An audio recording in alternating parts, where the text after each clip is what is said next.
내 인생을 무너뜨린 건 남편의 작은 변화에서 시작됐다. 결혼 7년 차 나는 여전히 우리 부부가 행복하다고 믿고 있었다. 간호사였던 나는 3년 전 아이를 가지려고 퇴직한 후 전업주부가 되었고 남편 준호는 중견기업에서 과장으로 일하며 우리 가정을 꾸려나가고 있었다. 평범하고 안정적인, 그래서 더욱 소중한 일상이었다. 그런데 한 달 전부터 뭔가 이상했다. 처음엔 그냥 업무 스트레스려니 했다. 준호가 평소보다 늦게 들어오기 시작한 것도, 핸드폰을 화면이 보이지 않게 엎어두고 다니는 것도, 샤워를 하루에 2번씩 하는 것도 모두 회사 일이 바빠서겠거니 생각했다. 하지만 시간이 지날수록 그 변화들이 하나의 패턴을 만들어내고 있다는 걸 느꼈다. 나는 7년간 간호사로 일하면서 사람의 미묘한 변화를 관찰하는데 익숙해져 있었다. 환자의 작은 증상 변화가 큰 병의 전조가 될 수 있다는 걸 누구보다 잘 알았다. 여보, 요즘 회식이 많네. 어느 날 저녁 또다시 늦게 들어온 준호에게 물었다. 그는 넥타이를 풀면서 대답했다. 응, 새 프로젝트 때문에 야근도 많고 팀장이 회식을 자주 잡아서. 평소와 다름없는 대답이었지만 나는 그의 눈이 내 눈을 제대로 마주치지 않는다는 걸 놓치지 않았다. 그리고 그의 셔츠에서 나는 낯선 향수 냄새를 맡았다. 내가 선물한 향수도 그가 평소 쓰던 향수도 아닌 달콤하고 농염한 여성용 향수였다. 그 순간 내 가슴이 철렁 내려앉았다. 설마 하는 생각이 머릿속을 스쳐 지나갔지만 나는 애써 그 생각을 밀어냈다. 준호는 그런 사람이 아니었다. 우리는 서로를 믿고 의지하며 살아왔다. 연애할 때부터 지금까지 단 한 번도 나를 의심하게 만든 적이 없었던 남자였다. 하지만 의심은 한 번 시작되면 걷잡을 수 없이 커져나가는 법이다. 나는 준호의 행동을 더 유심히 관찰하기 시작했다. 핸드폰에 문자가 오면 재빨리 확인한 후 삭제하는 모습, 화장실에 갈 때도 핸드폰을 들고 가는 습관, 그리고 무엇보다 나와 대화할 때 자꾸만 다른 곳을 바라보는 시선. 모든 것이 수상하게 느껴지기 시작했다. 일주일 후 나는 결정적인 순간을 목격했다. 준호가 샤워를 하는 동안 그의 핸드폰에서 카톡 알림이 울렸다. 나도 모르게 화면을 보려다가 멈칫했다. 이게 맞나? 남편을 의심하고 몰래 핸드폰을 확인하려는 내 자신이 초라하게 느껴졌다. 하지만 호기심과 불안감이 양심을 이겨냈다.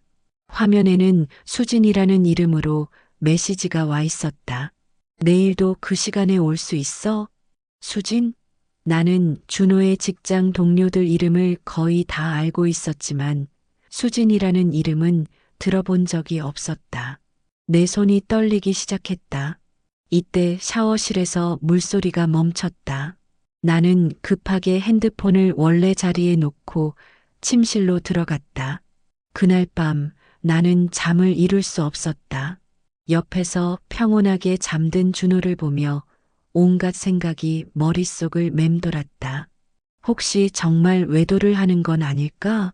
수진이라는 여자는 누구일까? 나는 이미 간호사 시절의 관찰력으로 준호의 변화를 면밀히 체크하고 있었다. 외출 시간, 옷차림, 향수 냄새, 핸드폰 사용 패턴까지 모든 것이 한 가지 결론을 향해 가고 있었다.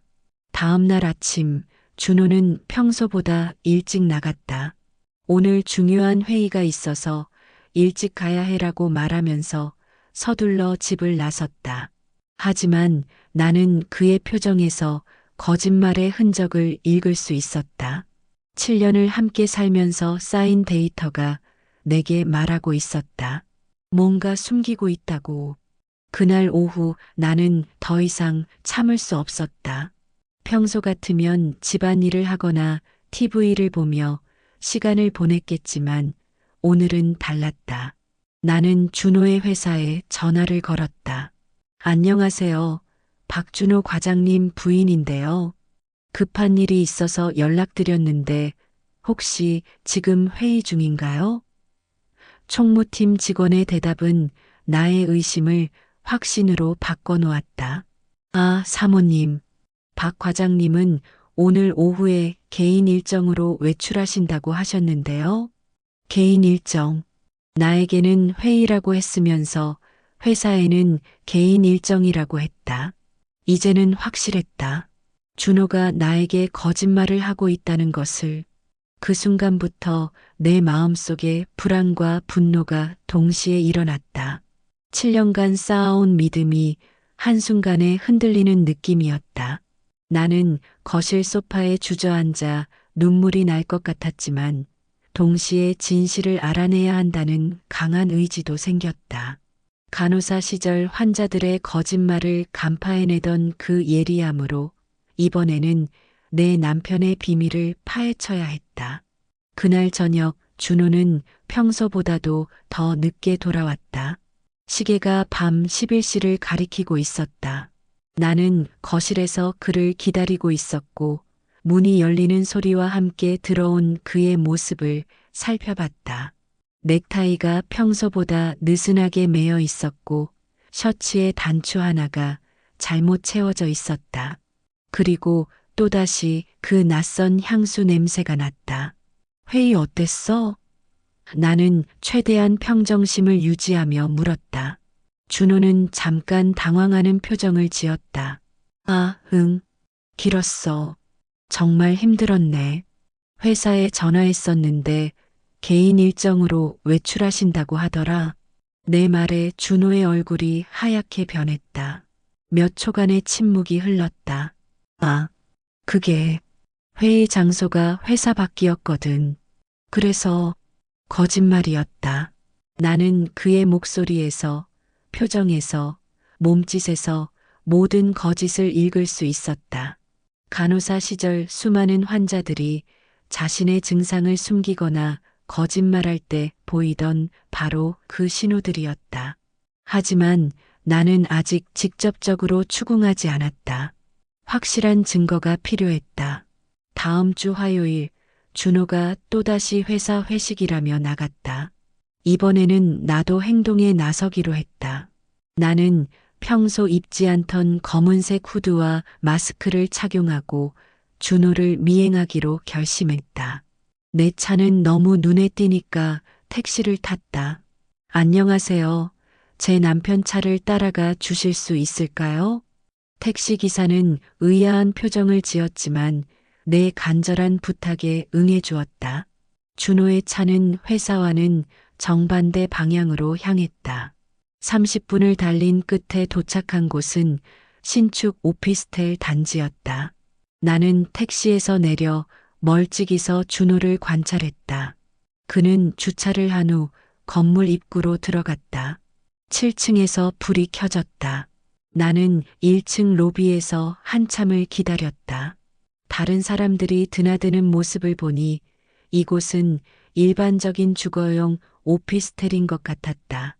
이 시간 후 준호가 나왔다. 그런데 나올 때의 표정이 들어갈 때와는 완전히 달랐다.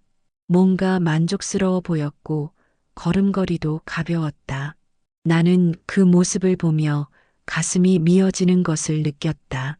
정말 바람을 피우고 있었던 것이다. 집에 돌아가서 나는 밤새 잠을 이루지 못했다. 분노와 절망감이 교대로 밀려왔다. 7년이라는 시간이 헛된 것이었을까? 내가 그토록 믿었던 남자가 다른 여자와 생각만 해도 속이 메스꺼웠다. 하지만 동시에 더 확실한 증거를 잡아야 한다는 생각도 들었다. 간호사였을 때의 직업적 냉정함이 나를 지탱해 주었다. 다음 주에도 같은 패턴이 반복됐다. 화요일과 목요일, 준호는 회식 또는 야근이라는 핑계로 그 오피스텔에 갔다. 나는 매번 따라가서 관찰했다. 그가 들어가는 시간, 나오는 시간, 표정의 변화까지 모든 것을 기록했다. 마치 환자의 증상을 차트에 기록하듯이. 그러던 어느 날 나는 더 가까이 다가가 보기로 했다. 준호가 7층으로 올라간 후 나도 엘리베이터를 탔다. 복도는 조용했고 701호에서 희미하게 음악 소리가 들렸다. 나는 문 앞에 바짝 다가가서 귀를 기울였다. 그리고 충격적인 소리를 들었다. 미안해. 정말 미안해. 준호의 목소리였다. 그런데 이상했다. 애정을 속삭이는 목소리가 아니라 무언가에게 사과하는 듯한 괴로워하는 목소리였다. 왜 나를 떠났어? 왜 혼자 가버렸어? 이번에는 여자 목소리가 들렸다. 그런데 그 목소리에는 대답하는 뉘앙스가 없었다. 마치 혼자 중얼거리는 것 같았다. 그리고 잠시 후 들린 소리는 더욱 이상했다. 수진아, 내가 그때 막았어야 했는데, 내가 널 구했어야 했는데, 수진, 그 이름이었다. 핸드폰에서 본 그 이름. 하지만 지금 들리는 대화는 내가 상상했던 불륜과는 전혀 다른 양상이었다. 뭔가 더 복잡하고 어두운 무언가가 있는 것 같았다. 그때 갑자기 문이 열렸다. 나는 깜짝 놀라서 계단 쪽으로 몸을 숨겼다. 나온 사람은 준호가 아니었다. 낯선 중년 여성이 나왔고 그 여성은 뭔가 불안한 표정으로 복도를 둘러본 후 엘리베이터를 탔다. 나는 다시 문 앞으로 다가갔다. 이번에는 준호 혼자의 목소리만 들렸다. 이제 어떻게 해야 하지? 진실을 말해야 할까? 아니면 계속 숨겨야 할까? 내 심장이 미친 듯이 뛰었다. 이건 단순한 외도가 아니었다. 준호에게 뭔가 더 큰 비밀이 있었던 것이다. 수진이라는 여자와 관련된, 그리고 그가 지금까지 나에게 숨겨왔던 어떤 진실이. 그 순간 나는 결심했다. 더 이상 이렇게 추측만 하고 있을 수는 없었다. 진실이 무엇이든 간에 나는 알아야 했다. 준호가 나가면 그 방에 직접 들어가서 뭐가 있는지 확인해 봐야 했다. 간호사 시절 응급 상황에서 보여줬던 그 냉정함과 판단력으로 나는 이 수수께끼를 풀어내겠다고 다짐했다. 며칠 후 나는 오피스텔 관리사무소에 찾아갔다. 안녕하세요. 701호에 살고 있는 박준호 씨 부인인데요. 남편이 열쇠를 놓고 가서. 거짓말이었지만 나는 최대한 자연스럽게 연기했다. 다행히 관리소장은 의심 없이 스페어 키를 내어주었다. 그날 오후 준호가 회사에 있는 시간을 이용해서 나는 701호로 향했다. 열쇠로 문을 열고 들어선 순간 나는 충격에 휩싸였다. 이곳은 내가 상상했던 미래 장소가 아니었다. 거실 한쪽 벽면에는 한 여자의 사진들이 빼곡히 걸려 있었다. 그리고 그 아래에는 제단 같은 것이 마련되어 있었고 꽃과 향이 놓여 있었다. 사진 속 여자는 20대 중반쯤으로 보였고 매우 아름다웠다. 그런데 그 얼굴이 어딘지 낯익었다. 어디서 본 것 같은데. 그때 사진 아래쪽에 적힌 글씨를 발견했다. 수진이에게 미안해. 사랑해. 마이너스 준호. 내 다리에 힘이 빠졌다. 수지는 살아있는 여자가 아니었다. 이미 세상을 떠난 사람이었던 것이다. 그렇다면 준호가 여기서 무엇을 하고 있던 걸까? 나는 방 안을 더 자세히 살펴봤다. 침실에는 여자 옷들이 걸려 있었고 화장대에는 화장품들이 가지런히 놓여 있었다. 마치 누군가 여기서 살고 있는 것처럼 꾸며져 있었다. 그리고 책상 위에는 일기장 같은 것이 놓여 있었다. 나는 떨리는 손으로 그 일기장을 열어봤다. 첫 페이지부터 충격적인 내용이 적혀 있었다. 오늘도 수진이와 대화했다.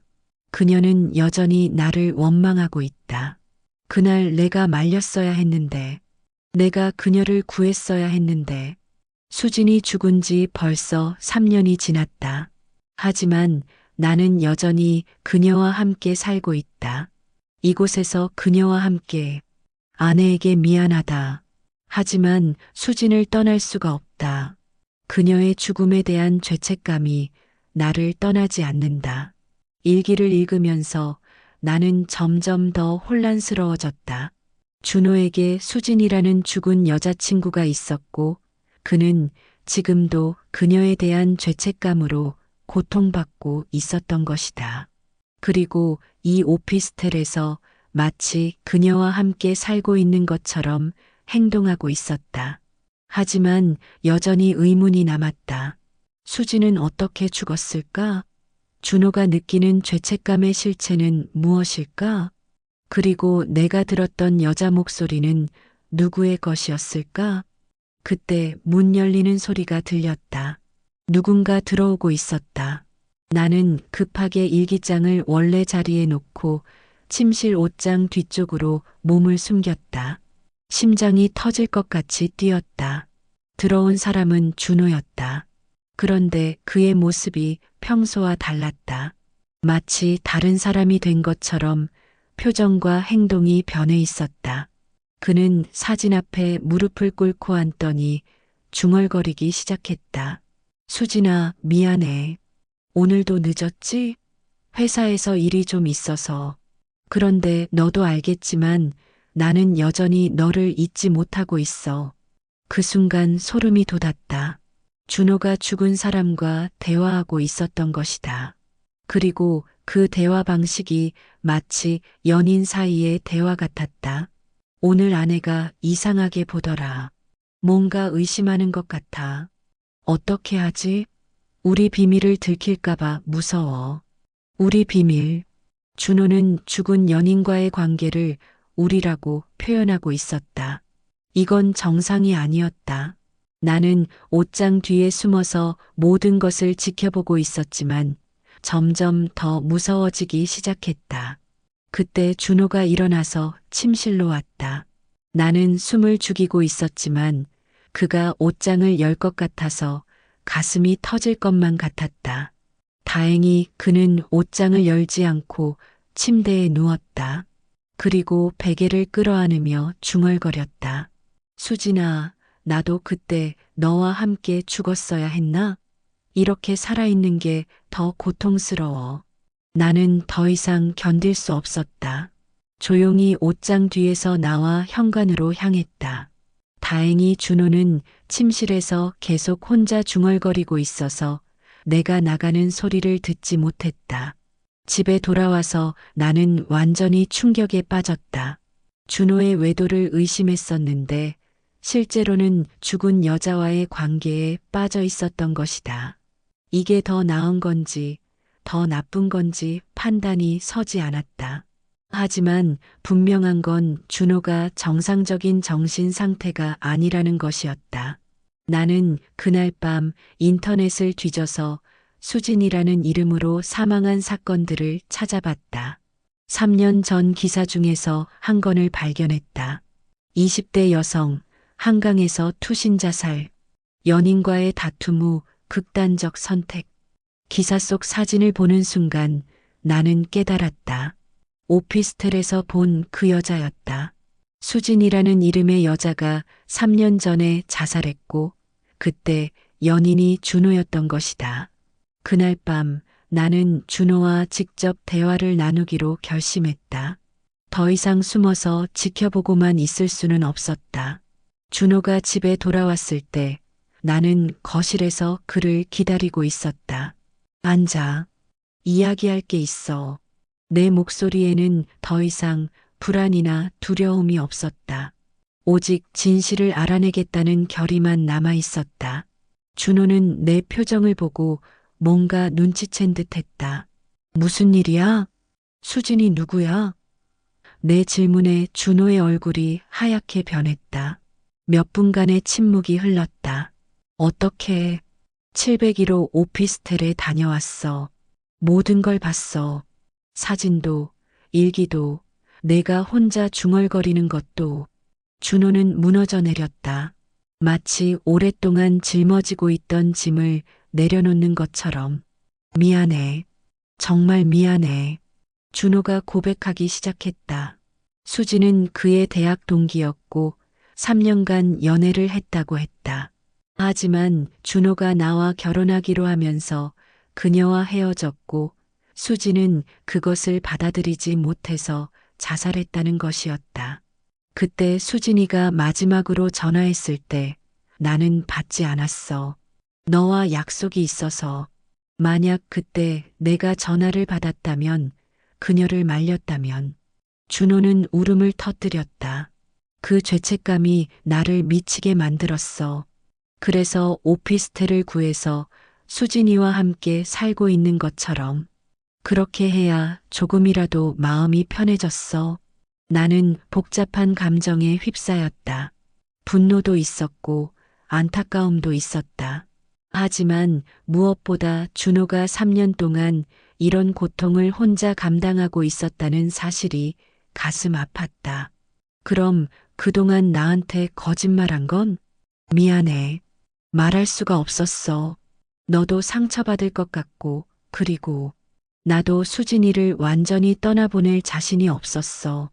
그 순간 나는 깨달았다. 준호의 문제는 단순히 죽은 연인에 대한 그리움이 아니라 자신이 그녀의 죽음에 책임이 있다고 여기는 죄책감이었다. 그리고 그 죄책감이 그를 정상적인 생활로 돌아오지 못하게 막고 있었다.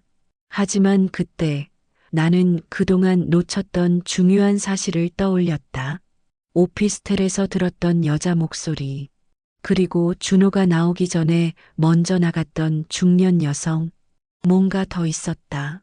준호야, 그런데 하나 이상한 게 있어. 내가 그 오피스텔에서 다른 여자 목소리를 들었거든. 그리고 내가 나오기 전에 다른 여자가 먼저 나왔어. 그 사람은 누구야? 준호의 표정이 또다시 변했다. 이번에는 당황함을 넘어서 공포에 가까운 감정이었다. 그건 정직하게 말해. 더 이상 거짓말은 안 돼. 준호는 한참을 고민하더니 입을 열었다. 그 사람은 수진이 엄마야. 뭐? 나는 충격을 받았다. 수진이 어머니가 왜 거기 있는데? 수진이 엄마도 나랑 비슷해. 딸의 죽음을 받아들이지 못하고 계셔서 가끔 오피스텔에 오셔서 수진이와 대화해. 마치 딸이 살아있는 것처럼. 상황은 내가 생각했던 것보다 훨씬 복잡했다. 준호뿐만 아니라 수진의 어머니까지도 현실을 받아들이지 못하고 있었던 것이다. 그런데 어머니는 날 어떻게 생각하는지 알아? 그게 준호는 말을 망설였다. 어머니는 당신을 원망하고 있어. 수진이가 죽은 게 당신 때문이라고. 그 순간 나는 소름이 돋았다. 수진의 어머니가 나를 원망하고 있다는 것, 그리고 그 어머니가 내 존재를 알고 있다는 것이 무겁게 느껴졌다. 혹시 어머니가 우리 집 주소를 알아? 왜 그런 걸 물어? 최근에 이상한 일이 몇 번 있었어. 누군가 우리 집 앞에 꽃을 놓고 간다거나 밤에 벨을 눌렀는데 나가보면 아무도 없다거나. 준호의 얼굴이 창백해졌다. 설마 그때 갑자기 현관벨이 울렸다. 밤 11시가 넘은 시각에 누가 올 리 없었다. 나와 준호는 서로를 바라봤다. 벨이 계속 울렸고 이어서 문을 두드리는 소리가 들렸다. 준호야, 나 수진이 엄마야. 문 좀 열어줘. 여자의 목소리가 문 너머로 들렸다. 바로 그 목소리였다. 오피스텔에서 들었던 바로 그 목소리. 준호는 떨리는 손으로 문을 열었다. 50대 중반쯤으로 보이는 여성이 서 있었다. 그런데 그 여성의 눈빛이 정상적이지 않았다. 뭔가 광기가 서려 있었다. 어머니, 이 시간에 왜? 너 이 여자랑 왜 함께 살고 있어? 수진이가 얼마나 슬퍼하는지 알아? 수진의 어머니는 나를 노려보며 말했다. 이 여자 때문에 우리 수진이가 죽었는데 어머니, 그런 말씀 마세요. 이건 아무도 원하지 않았던 일이에요. 아무도 원하지 않았다고? 이 여자가 너를 유혹하지 않았다면 수진이가 죽었겠어? 나는 뒤로 물러섰다. 이 상황이 위험하다는 걸 직감했다. 수진의 어머니는 완전히 현실 감각을 잃은 상태였다. 어머니, 진정하세요. 우선 앉아서. 하지만 수진의 어머니는 갑자기 가방에서 무언가를 꺼냈다. 그것은 과도였다. 이 여자만 없어지면 수진이가 돌아올 거야. 그럼 너도 수진이랑 행복하게 살 수 있어. 나는 뒤로 계속 물러섰지만 벽에 막혔다. 준호가 어머니를 말리려고 했지만 그녀는 준호를 밀치며 나를 향해 다가왔다. 그 순간 나는 간호사 시절의 경험이 떠올랐다. 정신적으로 불안정한 환자들을 다룰 때의 방법들이. 나는 침착함을 유지하며 말했다. 어머니, 수진이가 정말 이걸 원할까요? 내 말에 그녀의 손이 잠깐 멈췄다. 수진이는 착한 아이잖아요. 사람을 해치는 걸 원하지 않을 거예요. 수진이는, 수진이는 어머니의 목소리가 떨리기 시작했다. 수진이가 원하는 건 어머니가 행복해지는 거예요. 이렇게 고통받는 모습을 보면 수진이가 더 슬퍼할 거예요. 나는 계속해서 차분하게 말했다. 수진이를 진정으로 사랑한다면 이제 그 아이를 편안하게 떠나보내주세요. 수진의 어머니는 주저앉으며 울음을 터뜨렸다. 내 딸, 내 사랑하는 딸. 과도가 바닥에 떨어졌다. 그 순간을 놓치지 않고 준호가 과도를 치웠다. 나는 수진의 어머니 곁에 앉아서 그녀의 손을 잡았다. 어머니, 저도 수진이를 잃은 게 아파요. 하지만 우리 모두 살아야 해요. 수진이를 기억하면서 하지만 우리 자신의 삶도 살아야 해요. 그날 밤 우리는 수진의 어머니와 함께 오랫동안 이야기를 나눴다. 그리고 다음 날 세 사람 모두 전문의의 도움을 받기로 약속했다. 한 달 후 준호와 나는 수진의 무덤을 찾았다. 수진의 어머니도 함께였다. 우리는 그곳에서 수진에게 마지막 인사를 했다. 수진아, 이제 편안히 쉬어. 우리도 이제 앞으로 나아갈게. 준호의 목소리는 더 이상 죄책감으로 떨리지 않았다. 그 후 준호는 오피스텔을 정리했다. 수진의 어머니도 상담 치료를 받으며 점차 현실을 받아들이기 시작했다. 그리고 나는 내 남편을 다시 찾았다. 진짜 내 남편을. 6개월 후 우리 부부는 새로운 시작을 위해 이사를 했다.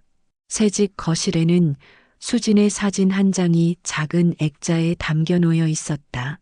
그것은 준호가 과거를 완전히 묻어버리는 게 아니라 건강하게 기억하겠다는 의미였다.